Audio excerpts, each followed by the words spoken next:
Olá, bom dia! Seja muito bem-vindo a esta edição. Agora são 8 horas e 31 minutos. Eu sou Tabata Pote e te faço companhia a partir de agora, nesta terça-feira, 25 de junho.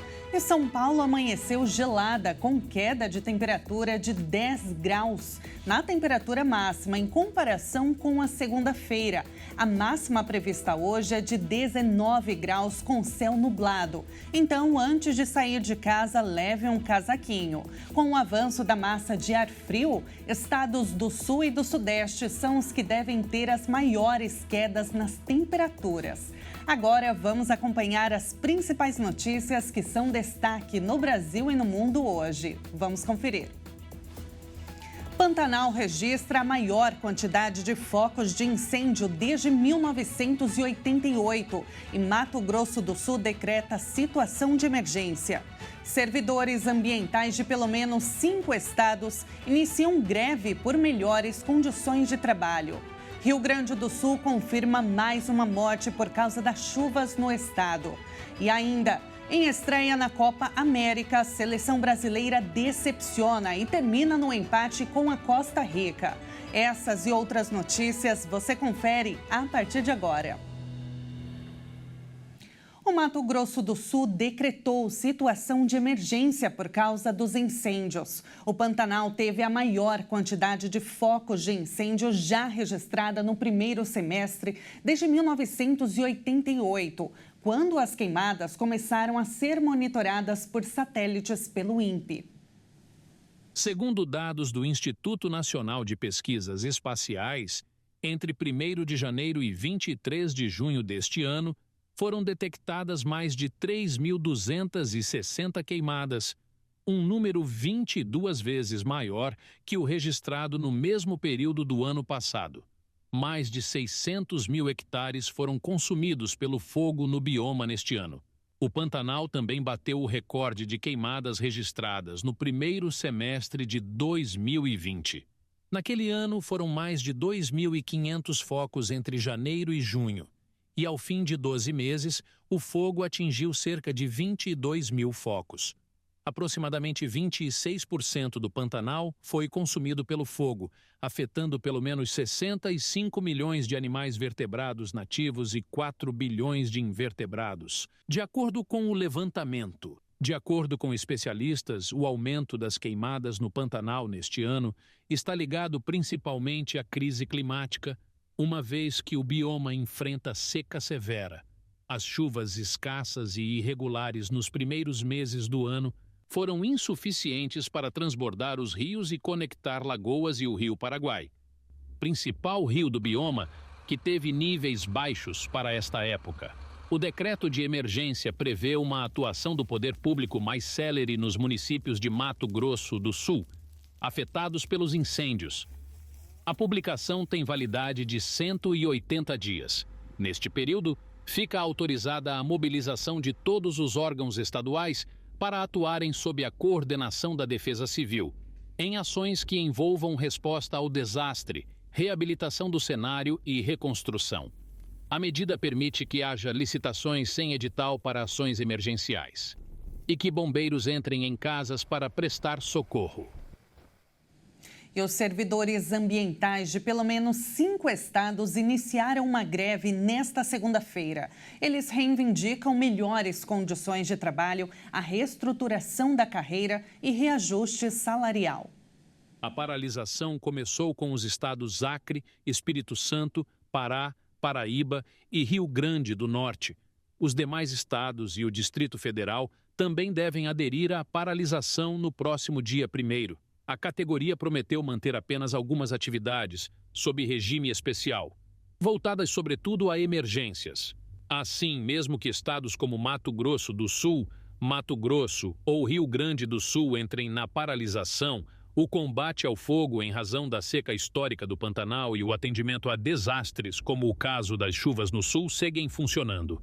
As operações de combate a crimes ambientais ficam paralisadas até segunda ordem, o que pode impactar, por exemplo, a operação na terra indígena Yanomami, já que Roraima já aprovou sua greve a partir da próxima semana.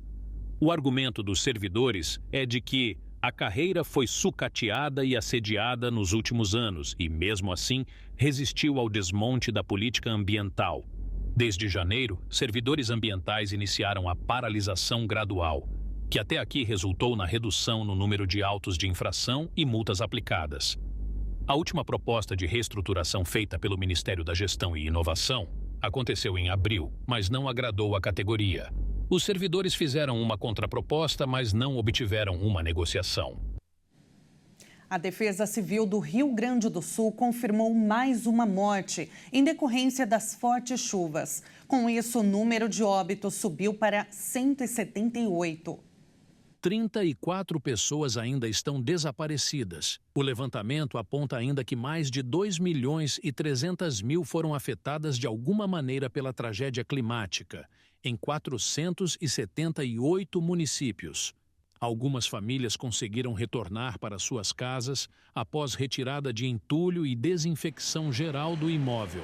Entretanto, há mais de 10.000 pessoas morando em abrigos e 388 estão desalojadas. Ainda de acordo com a Defesa Civil do Rio Grande do Sul, as temperaturas estão em declínio no estado, principalmente em regiões próximas do Uruguai, onde os termômetros devem variar entre 7 e 12 graus Celsius.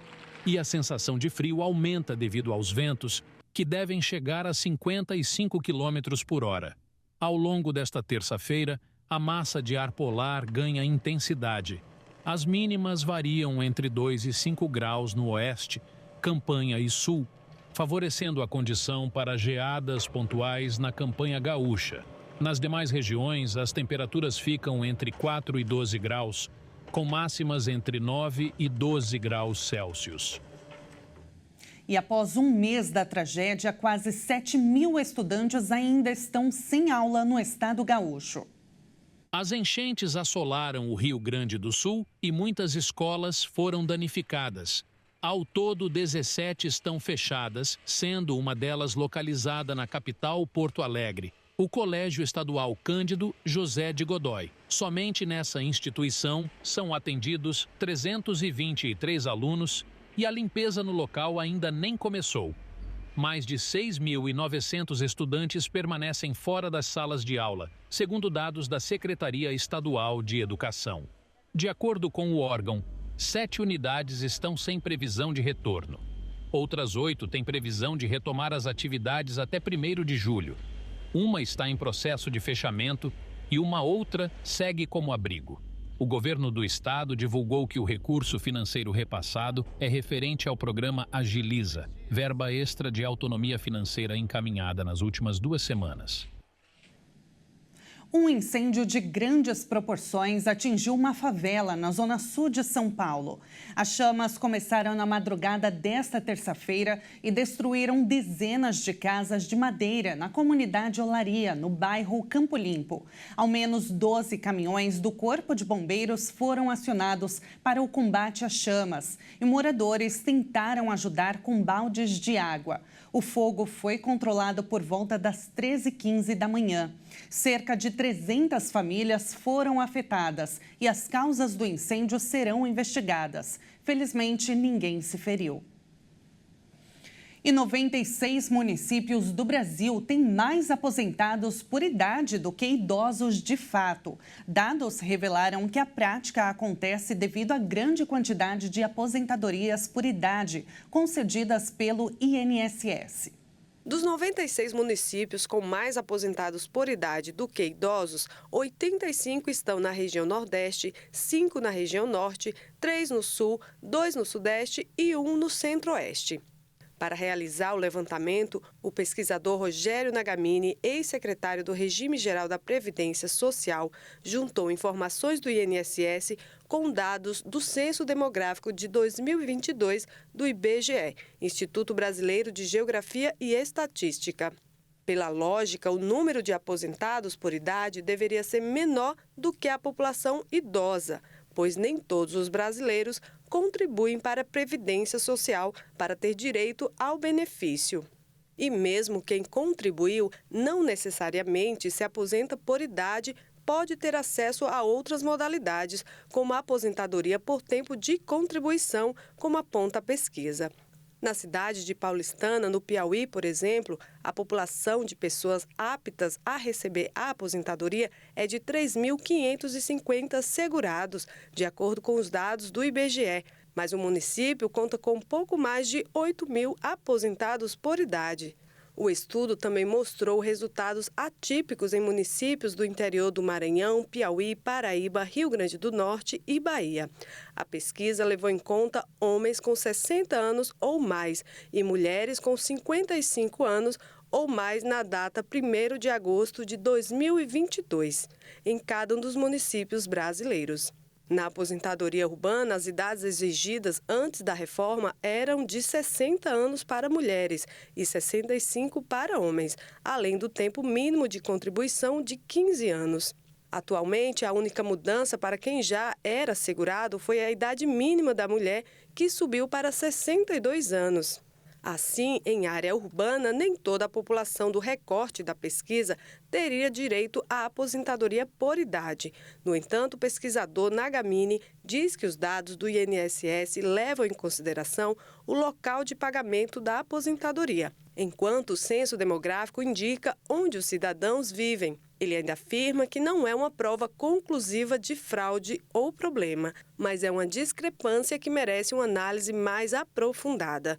Já o Ministério da Previdência Social disse que nem sempre o número de benefícios emitidos para um município corresponde a beneficiários que residem nesse município e que o mesmo segurado pode receber mais de um benefício emitido, como aposentadoria e pensão, por exemplo. A revisão dos benefícios é essencial no plano da equipe econômica para finalizar a proposta do orçamento de 2025. O governo federal pretende iniciar essa reavaliação já no próximo mês.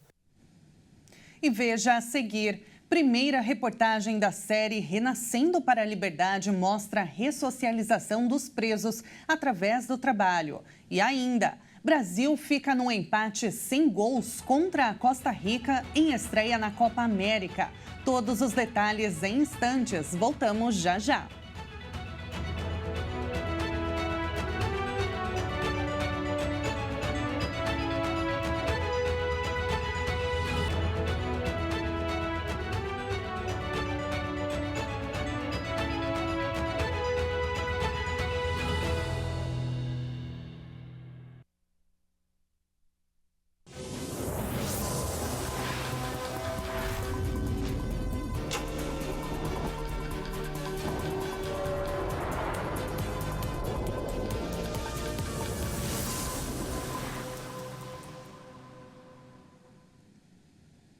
E nós estamos de volta, 8 horas e 46 minutos. O preço do etanol subiu em 15 estados na semana passada. Segundo um levantamento da ANP, a Agência Nacional de Petróleo, o valor ficou estável em 5 estados e o consumidor pagou menos em 6, além do Distrito Federal. O custo foi maior no Rio Grande do Sul, onde o litro saiu por R$ 5,93. Já o motorista de Mato Grosso gastou menos para abastecer, com um litro custando, em média, R$ 3,55. E os presídios brasileiros têm superlotação, surtos de doenças, rebeliões e ações comandadas pelo crime organizado. A solução para esta situação pode estar na terapia da ressocialização dos presos através do trabalho. É o que mostra a primeira reportagem da série Renascendo para a Liberdade. Penitenciária Estadual de Dourados, maior presídio de Mato Grosso do Sul. Construída na década de 90 com capacidade para 700 detentos. População carcerária atual, 2.604 custodiados. Assim como a maioria das unidades prisionais do país, a PED já foi notícia por fuga de presos, assim como motins e rebeliões, como a que aconteceu no Dia das Mães de 2006, quando ainda era denominada PAC, Penitenciária Rainha Amorim Costa. Um de cada vez para ter controle, sem baderna, na tranquilidade, ok?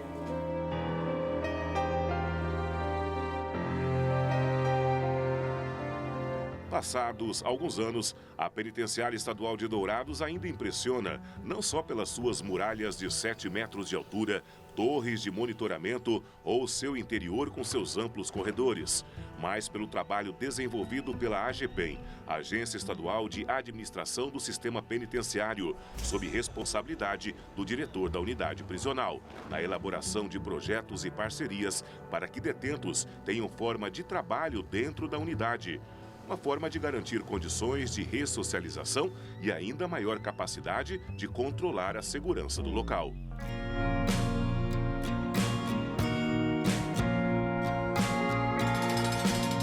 O trabalho prisional traz para o preso vários benefícios, principalmente a disciplina, na qual ele é selecionado através de um perfil, ele é classificado, né? E através desse perfil nós selecionamos ele para o trabalho prisional. O benefício é a qualificação profissional, que ele sai daqui qualificado para o trabalho externo, né? Para um trabalho quando ele tiver aí a liberdade. De acordo com a Lei de Execução Penal, a remissão por meio do trabalho garante ao condenado um dia de pena a menos a cada 3 dias trabalhados. Ou seja, em um ano, a remissão é de 104 dias, o que é um direito do apenado. Alguns detentos também têm o direito a uma remuneração, não sendo permitido receber valores menores do que 3/4 do salário mínimo nacional. Os que recebem salário são feitos através dos convênios feitos com a empresa e com o órgão administrador, no caso a AGPEM. Então essas empresas, elas selecionam os presos conforme o perfil adequado que elas exigem.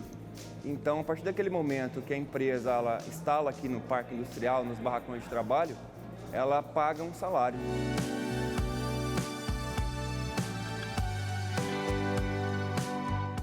O trabalho de presos gera economia de 49 milhões de reais por ano aos cofres públicos do estado. De acordo com a AGPEM, atualmente em Mato Grosso do Sul são 6.124 presos trabalhando nos regimes fechado, semiaberto e aberto, que têm as suas penas reduzidas com o trabalho. E com menos dias encarcerados, os presos geram menos custos ao Estado, sendo que o gasto médio mensal do preso é de R$ 2.300. Desta forma, os convênios se tornam cada vez mais importantes e podem ser feitos através da AGPEM. O empresário que tem interesse em trabalhar, né, em colocar a sua empresa dentro dos barracões de uma penitenciária, ele fará um convênio com a empresa, o órgão administrador, e ele vai ter alguns benefícios, né? Por exemplo, um barracão, a logística para poder trazer o insumo, produzir e distribuir para Dourados ou até mesmo para outros estados. E vai ter alguns benefícios fiscais. Fabricação de bolas, confecção de uniformes, marcenaria, cozinha, horta e lavanderia. E a esperança daqueles que buscam a transformação para a liberdade. Eu estou preso já há 5 anos. E qual que foi o crime que você cometeu? Homicídio. E qual que foi a sua pena? Minha pena foi 14 anos. Eu já estou 3 anos e 5 meses, doutor. E qual que foi o motivo? Foi tráfico de drogas.